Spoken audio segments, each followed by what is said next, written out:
Hola de nuevo. Es un placer presentar estas preciosas escenas de la vida de Jesús en el deseado de todas las gentes. En el capítulo de hoy, junto al pozo de Jacob.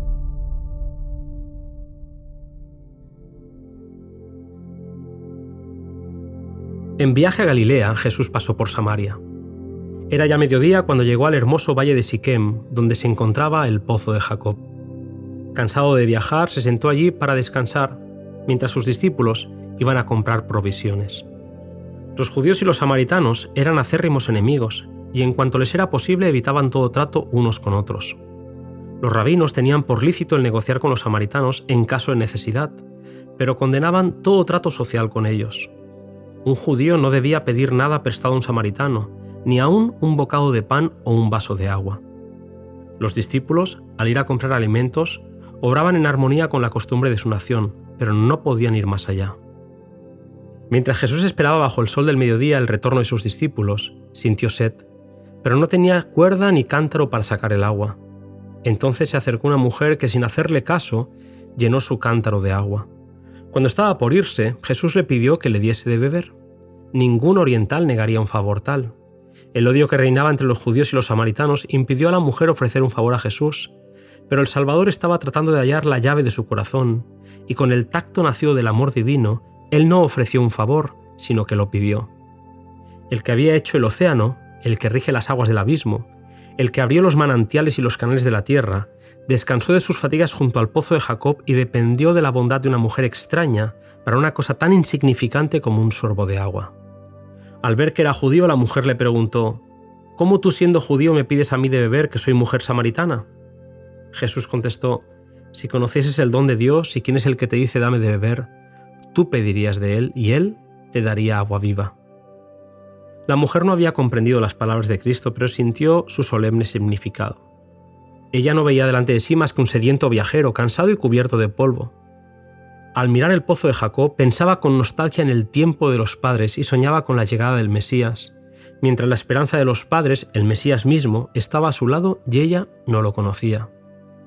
¿Cuántas almas sedientas están hoy al lado de la fuente del agua viva y, sin embargo, buscan muy lejos los manantiales de la vida?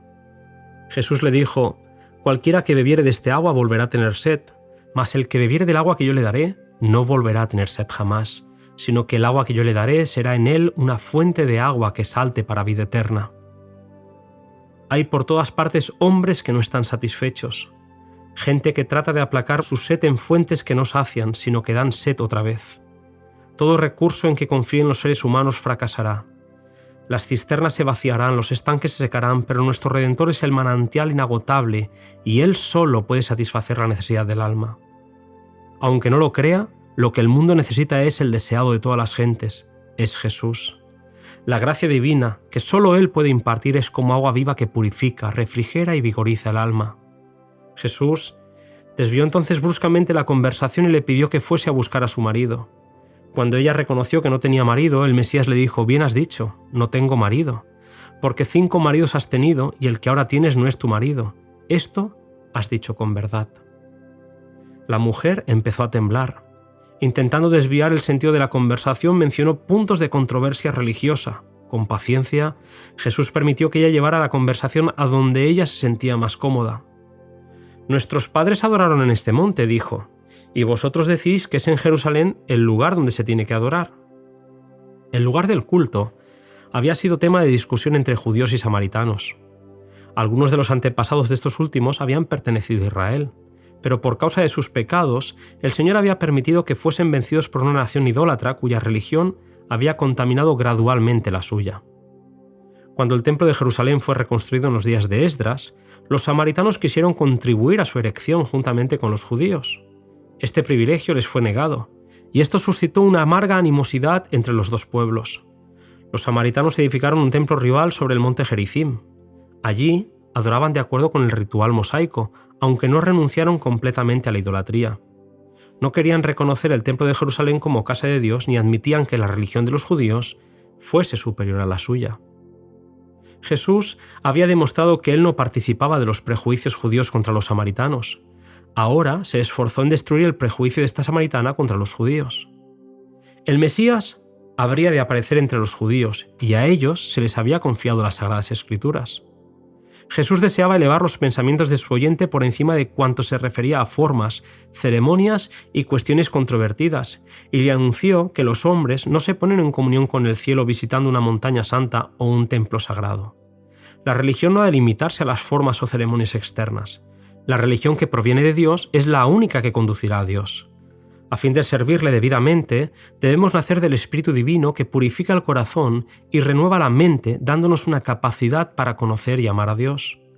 Al amar a Dios, le obedecemos como fruto del Espíritu Santo, y Él nos convierte en hijos e hijas. Tal es el verdadero culto, y Él busca adoradores tales. Las palabras de Jesús impresionaron a la mujer, que comenzaba a entender la sed de su alma. A pesar de haberle revelado los secretos de su vida, ella se daba cuenta de que era un amigo que le compadecía y la amaba. Empezó a sentir cierta convicción acerca de su carácter y pensó: ¿no podría ser este el Mesías que por tanto tiempo hemos esperado?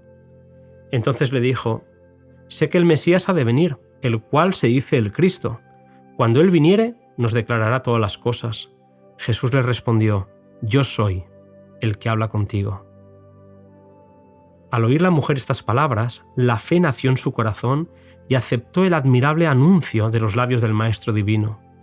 El agua de la vida espiritual que Cristo da a toda alma sedienta, había empezado a brotar en su corazón.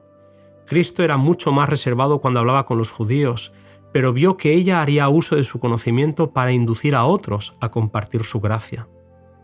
Al poco rato, aparecieron los discípulos, que se quedaron sorprendidos al ver al Maestro hablando con una mujer. No se detuvo a comer lo que ellos habían traído, y aunque le rogaron que comiera, él estaba callado, absorto, como en una robada meditación. Al poco rato declaró: yo tengo una comida que comer que vosotros no sabéis.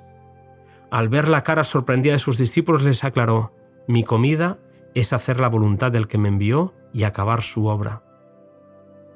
Ver a aquella mujer feliz lo dejaba satisfecho. El cumplimiento de la misión por la cual había dejado el cielo le daba fuerza. El ministrar a un alma que tenía hambre y sed de la verdad le era más grato que el comer o beber. Nuestro Redentor tiene hambre de la simpatía y el amor de aquellos a quienes compró con su propia sangre. Anhela con ternura inefable que vengan a Él y tengan vida. Así como una madre espera la sonrisa de reconocimiento de su hijito, que le indica la aparición de la inteligencia, así Cristo espera la expresión de amor agradecido que demuestra que la vida espiritual se inició en el alma. La mujer que había acudido al pozo para buscar agua se había dejado el cántaro junto al pozo y había vuelto a la ciudad con corazón rebosante de alegría, dispuesta a impartir a otros la preciosa luz que ella había recibido. «Venid, ved a un hombre que me ha dicho todo lo que he hecho. ¿Y si quizás sea el Cristo?», decía a las personas cuyos corazones se conmovieron y salieron de la ciudad para encontrarse con él.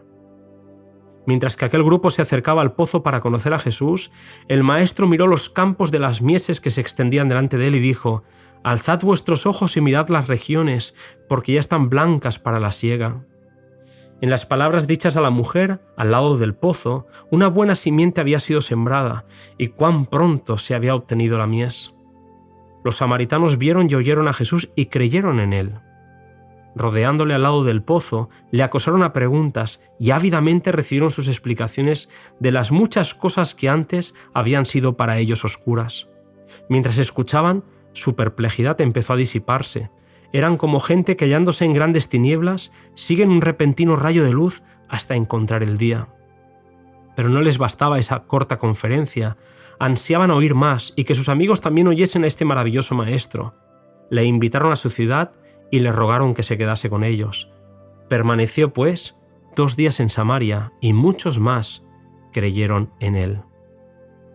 Los samaritanos no pidieron señal y Jesús no hizo milagros entre ellos, fuera del que consistió en revelar los secretos de su vida a la mujer que estaba al lado del pozo. Sin embargo, muchos les recibieron. Jesús había empezado a derribar el muro de separación existente entre judíos y gentiles y a predicar la salvación al mundo. En el templo de Jerusalén, una muralla baja separaba el atrio exterior de todas las demás porciones del edificio sagrado. En esta pared había inscripciones en diferentes idiomas que declaraban que nadie sino los judíos se permitía pasar ese límite. Si un gentil hubiese querido entrar en un recinto interior, habría profanado el templo y habría sufrido la pena de muerte. Pero Jesús, el que diera origen al templo y su ceremonial, atraía a los gentiles así por el vínculo de la simpatía humana, mientras que su gracia divina les presentaba la salvación que los judíos rechazaban. A toda alma, por pecaminosa que sea, Jesús dice: «Si me pidieras, yo te daría el agua de la vida». Tal lección, por difícil que pudiera resultar, tenía que ser aprendida por los discípulos. Ellos tardaron en comprender, pero lo consiguieron. Tampoco nosotros debemos estrechar la invitación del Evangelio y presentarla solamente a unos pocos elegidos, que suponemos nosotros nos honrarán aceptándola. El mensaje ha de proclamarse a todos. El que trabaja para Cristo no debe pensar que no puede hablar con el mismo fervor a unos pocos oyentes que a una gran compañía. Aquella mujer representa la obra de una fe práctica en Cristo. Cada verdadero discípulo nace en el reino de Dios como misionero. El que bebe del agua viva llega a ser una fuente de vida. El que recibe llega a ser un dador. La gracia de Cristo en el alma es como un manantial en el desierto, cuyas aguas surgen para refrescar a todos, y da a quienes están por perecer avidez de beber el agua de la vida. Hasta aquí, querido amigo, este precioso encuentro en el pozo de Jacob. En el siguiente podcast meditaremos sobre las palabras de Jesús cuando dijo: «Si no viereis milagros y prodigios».